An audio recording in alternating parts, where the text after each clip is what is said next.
সবাই। সে কি ফিরে এলো পার্ট 2? নামটাই যেন শিহরিত না হয়ে পারা যায় না। কেউ ফিরে এলো, কিন্তু কেন, কোথা থেকে, আর ফিরেই বা কি করলো? আজ আমি তোমাদের বলবো এমন এক গল্পের কথা যেখানে ভালোবাসা, প্রতারণা আর প্রতিশোধ এক সুতোয় গাথা। তো চলো দেখি সে ফিরে এলো পার্ট 2। এই গ্রামীণ নাটকের ভিতরে লুকিয়ে থাকা গল্প, আবেগ আর চমক। নাটকটি শুরু হয় এক গ্রামীণ পরিবেশে। পল্লী গ্রামের চেরামুখ, মাটির গন্ধ আর মানুষের সহজ সরল জীবন। কিন্তু এই শান্ত গ্রামেই আছে এক ঝড়ের গল্প।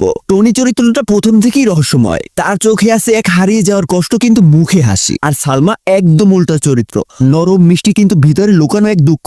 দুজনের সম্পর্ক শুরু হয় খুব সাধারণ ভাবে, কিন্তু ধীরে ধীরে এমন একটা অনুভূতি টান হয় যেন অতীতের কোনো কিছু ওদের একসাথে টেনে নিচ্ছে। এখানেই গল্পটা আকর্ষণীয় হয়ে ওঠে। টনি কি সত্যিই সালমাকে ভালোবাসে, নাকি সে শুধু কোনো পুরনো প্রতিশোধের খেলায় নেমেছে? গল্প যত এগোয় ততই দেখা যায় সালমার আশেপাশে একের পর এক অদ্ভুত ঘটনা ঘটছে। কেউ ছায়ার মতো অনুসরণ করে, আর টনি ঠিক সে সময় পাশে থাকে। এখানেই গল্পটা আকর্ষণীয় হয়ে ওঠে। তখন দর্শকরা ভাবতে থাকে এই ছেলেটা রক্ষক নাকি ধ্বংসের বাহক। এখানেই আসে প্রথম টুইস্ট। আমরা জানতে পারি সালমার অতীতে এমন কিছু আছে যা সে লুকিয়ে রেখেছে। টনির সঙ্গে তার দেখা হওয়া মোটেও কাকতালীয় নয়। এখানে পরিচালক খুব সুন্দরভাবে ফ্ল্যাশব্যাক সিন ব্যবহার করেছেন।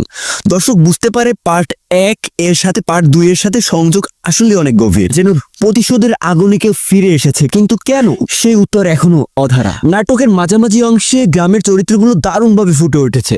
বিশেষ করে টনির বন্ধু চরিত্র, যে মাঝে মাঝে হাস্যরসে এনে পরিবেশটা হালকা করে দেয়। তবে সেই হাসির আড়ালেই আছে রহস্য, কারণ দর্শক ধীরে ধীরে বুঝতে শুরু করে এই গল্পটা শুধু ভালোবাসা নয়, এটা অতীতের পাপের প্রতিশোধ। যেটা ফিরে এসেছে, সে ফিরে এলো নামের মতোই। এখানে একটা